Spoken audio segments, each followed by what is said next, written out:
Good morning, Barrister. Yes, Good yes. afternoon. Okay. Please, can you tell us your name? My name is Barrister Nemeke Ejiofor. I'm a lawyer. I'm based here in Abuja. We need to understand that you are one of the IPOB lawyer. Yes, I'm one of the lawyers to the indigenous people of Biafra and the Maze Nnamdi Kanu. We've been on the matter for quite some years now. Well, I'm just one of the lawyers. Thank you very much. So, sir, please, we heard about the press release of Imatoafo concerning many of our people that was adopted. Can you please give us more update about it if you have any information concerning it? Well, thank you very much. Well, unfortunately, in this country called Nigeria, the authorities appear to be working without due regards to the rules of engagement and the rules of law. Before now, a lot of people were arrested somewhere they call Tungamaji in Abuja. Unfortunately for them, when we got the information, we tried to locate them and we traced them to IRT. That is the Intelligence Response Team of the Inspector General of Police, somewhere in Abattoir in Abuja. But when we got there, all efforts to see them failed. For months, we couldn't see them. And then they also couldn't show us who the IPOs are or where. We were frustrated. We didn't know their state of health, whether they are alive or dead. We couldn't ascertain any of those information. But we got wind, we got some bits and pieces of information as to who and who were taken to that place. It took us more than 3 months before we were able, in fact, before their family members were able to get in touch with them, to see them face to face. Of course, after a lot must have gone under the bridge. So the situation is such that the laws are not being respected. Because under our constitution, under our laws, if you arrest somebody, you should be able to allow the person access to family members or lawyers so as to advise them on what they could say in the event that they are charged. But you see a situation where persons had their phones removed from them. They could not contact their wives. They could not contact any of their family members, not to talk of contacting a lawyer. So these people, a lot of them were detained without access to such facility. And so many of them were made to write statements without regards to the provision of that law that says before somebody can make a statement and he wants to see his lawyer or any other person, he has to see such a person. Then apart from that, there are so many who were arrested in Enugu. One of them is the most recent one, Idara Godwin. Idara Godwin, that's her name, was arrested in Enugu. Not because she was the particular target, but because they were looking for some other persons. And they found her in the person's house. So they picked Idara, and the siblings of that young man they are looking for, 4 of his siblings were arrested and taken to DSS office in Enugu. Some of them spent 3 days before they were released. Some spent a week before they were released. Then Idara was moved from Enugu to Abuja here. Up to today, as I speak with you, we've written to the DSS office in Abuja to give us access to see Idara, but today they have not asked us to come. And when we tried to see whether we could go to see Idara without them writing us a letter, we were told that they are not aware of such persons in their custody. So it falls back to our letter that we should wait for the outcome of our letter. Apart from that, there's one Emeka Ngonade who I understand was arrested somewhere on his way from Lagos.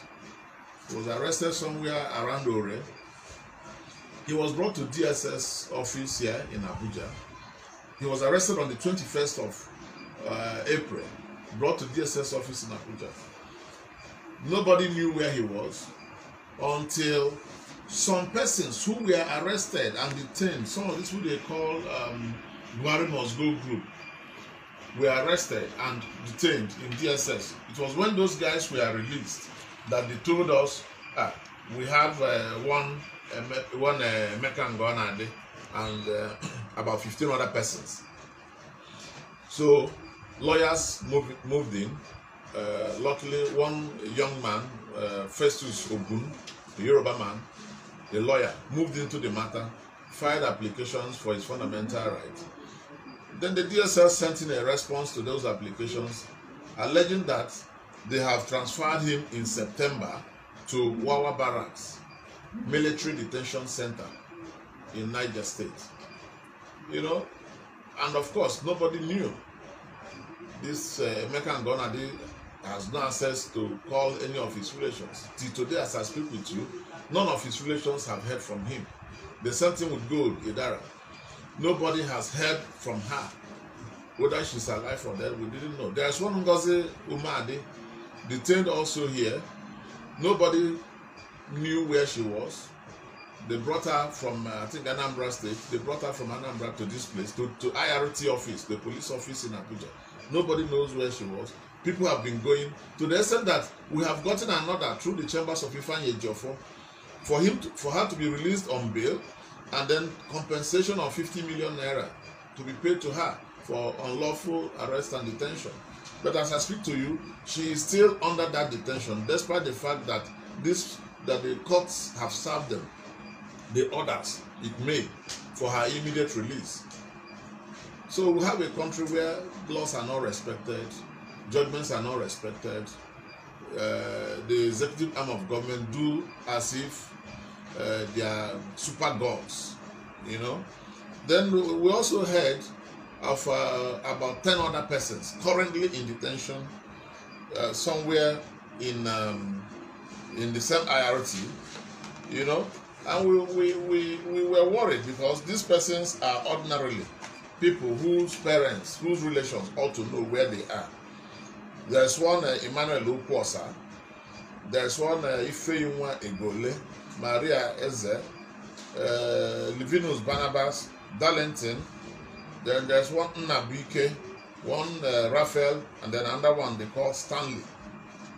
All these people were also arrested allegedly in connection to IPOB. They have been in detention. They've not had access to any member of their family. But we got wind of these people through the help of Uzoma Benjamin, who was charged to court from IRT. It was in court he gave us the names of some of these persons who are still in detention with the police in Abuja here. You also remember that Uzoma Benjamin and Gloria were arrested in Olu. Very young boy, a young boy and a girl. They were arrested in Olu. Eventually, they were charged to court after so many months. It was after they were charged to court that they had access to contact us. So we have put in representations. They've been granted bail. Unfortunately, the condition for bail is very, very high. The court has ordered that a level 14 officer of the Federal Civil Service or its equivalent should come and stand as shorty. The court also asked that they have 2 shorty each, one of which must be a Federal Civil Service level 14. The other must be an owner of a landed property in Abuja, and then the shorties must be resident within Abuja and must have means of identification and all sorts of whatnot. So we have a situation where even when they went to court, bail conditions are very hard. It's difficult now for us as their lawyers to get somebody who is in level 14 in Abuja. The worst of it is that this young man and girl were brought in from Olu. They've never been to Abuja. They don't know anybody in Abuja. Nobody knows them in Abuja. So we're actually finding it very difficult to get shorties for them. Then there are also a couple of others. We are still working on that information.